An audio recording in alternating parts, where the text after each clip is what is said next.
আজকে বানাবো আমি এখানে চিংড়ি বাটা। তাই এখানে আছে শুকনো লঙ্কা ভাজা, রসুন ভাজা আর কাঁচা লঙ্কা ভাজা।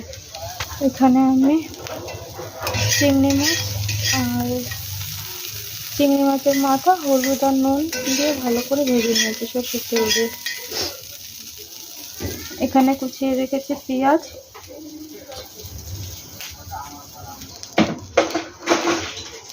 তো এখানে আমার এটা ভাজা হয়ে গেছে। এবার আমি এটাকে নামিয়ে নেব। তো এখানে এটা পেস্ট হয়ে গেছে, দেখুন ঠিক এই কালারটা এসছে। তো আমি একটা বাটি নিয়ে নিয়েছি, পেঁয়াজটা নিয়ে নেব।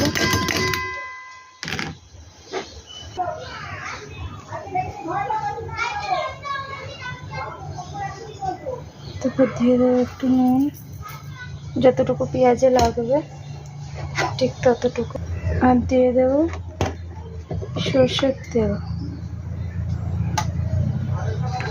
এবার আমি ভালো করে মাখিয়ে নেব এটাকে। এটার মধ্যে লঙ্কা আছে বলে আমি সব চামচ দিয়েই মাখবো।